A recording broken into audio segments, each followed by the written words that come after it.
Sir काय विषय घेऊन आपण पत्रकार परिषद घेतलेली आहे? India media link and events management च्या मॅनेजमेंट तर्फे आपणासहित संपूर्ण देशवासियांचे खूप खूप आभार। आज आपल्यासाठी देशभरामध्ये होळी उत्सवाचा सण आहे। उद्याची रंगपंचमी कदाचित काही कारणास्तव परवा होईल, पण रंगपंचमी भारतासहित संपूर्ण देशभरामध्ये सगळ्या जाती धर्माच्या लोकांना एकत्रीकरण करून आपण चांगल्या प्रकारे साजरी करू। परंतु ज्या प्रकारचा सुगलाम सफलाम देश आपण म्हणतो तो आपला भारत देश जरूर आहे, परंतु भारत देशासहित जगामध्ये अनेक असे देश आहेत ज्यामध्ये आजच्या तारखेला मोठ्या प्रमाणामध्ये युद्ध चालू आहे। जगात कुठल्या ना कुठल्या देशाशी कुठल्या ना कुठल्या माध्यमातून युद्ध चालू असतात, परंतु आमच्या दृष्टिकोनातून युद्ध हा सोल्युशन नव्हे।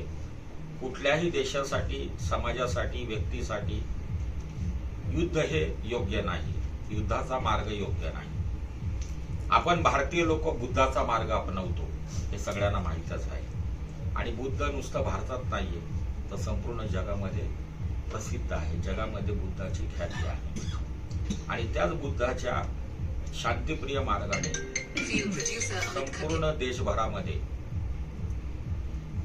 शांती व्हावी, शांती राहावी असा विचार आमच्या मनामध्ये नेहमी येतो। जसं मी स्वतः आहे की माझी नेहमी सकाळी निसर्गाकडे प्रार्थना असते उठल्यानंतर आणि रात्री झोपताना, की जगामध्ये प्रत्येक मानवाला दुःख आहे, प्रत्येक माणूस दुःखी आहे, तसा सुखी पण आहे। परंतु जगाचा प्रत्येक मानव हा सकाळ जेव्हा उठतो तेव्हा त्याच्या आयुष्यामध्ये एक उजेडाची किरण असावी असं माझी निसर्गाला प्रार्थना असते, की तो सुखी व्हावा।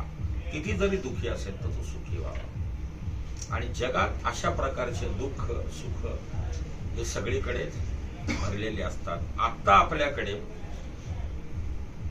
काल परवापासून इराण इराकच्या युद्धाला धरून अमेरिका मध्ये पडलेले आहे। आम्हाला पण असं वाटतं की युद्ध कशासाठी होतं, युद्ध का झालं पाहिजे, पण प्रत्येकाची आपापल्या देशाची तशी पॉलिसी आहे, त्या पॉलिसी प्रमाणे ते चालतात। पण आम्हाला युद्धाची पॉलिसी कधी योग्य वाटली नाही। आम्ही कधी युद्धाच्या पॉलिसीला जवळ केलेलं नाही। आम्ही ज्या देशात राहतो त्याचं नाव आहे भारत आहे, ज्याला सोने की चिडिया म्हटलं जातं। तर आमच्या देशामध्ये, या भारत देशाचे असंख्य लोक ज्या वेगवेगळ्या देशामध्ये वेगवेगळ्या ठिकाणी व्यवसाय करतात। आता तर परवाच एक आमच्या भारतातली चावला नावाची एक श्रीमती आहे, ती अमेरिकेची जज झालेली आहे। म्हणजे आमच्या देशातली लोक जगाच्या वेगवेगळ्या पातळीवरती मोठ्या प्रमाणामध्ये आपापल्या पद्धतीने ठसा उमटून ठेवलेला आहे। मग आमचा देश हा शांतीचा देश आहे।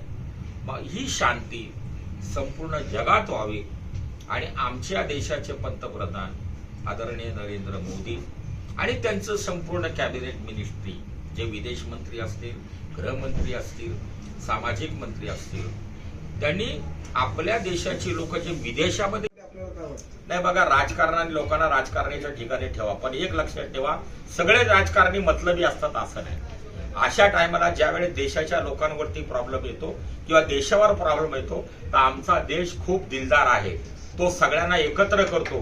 तिकडे कुठला हिंदू नसतो, कोण मुस्लिम नसतो, तो कोण काळा नसतो, कोण गोरा नसतो। Only Indian is Indian.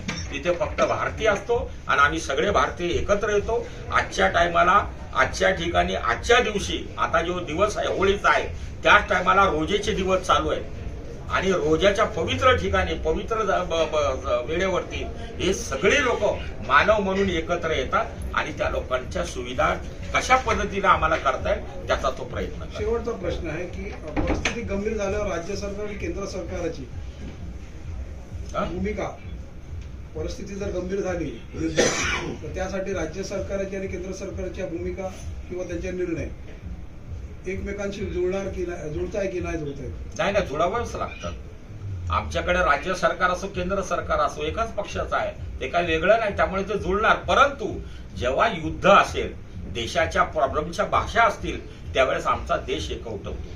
आमचे नेते पण एकत्र येतात, वेगवेगळ्या पक्षाची लोक एकत्र येतात आणि देशाची बाजू कशी मजबूत होईल, देशाला कुठला त्रास होणार नाही. आज त्यांच्यासोबत युद्ध चालू आहे, उद्या तिसरं युद्ध आमच्यासोबत होता कामा नाही. शेवटचा प्रश्न, नागरिकांच्या कुटुंबियांशी आपण संवाद साधला आहे का तो साधणार आहे? नाही. बघा, आम्हाला थोडी माहिती की तिथं कोण नागरिक अडकले, कुठं अडकलेले. ते आमच्याकडे जे शासकीय डिपार्टमेंट आहे त्यांच्याकडे ती सगळी माहिती असती. ते जेव्हा ती माहिती आमच्याकडे पुरवतील किंवा आम्हाला सांगतील की तुम्ही हे करा, त्यावेळेस आम्ही नक्कीच ते करू. सर, एक क्वेश्चन है कि जिस तरीके से इंडियन मीडिया जो रूमर्स फैला रही है, लोगों को डराने का कार्य कहीं ना कहीं कर रही है, जिस तरीके से वीडियो कंटिन्यू चलाए जा रहे हैं,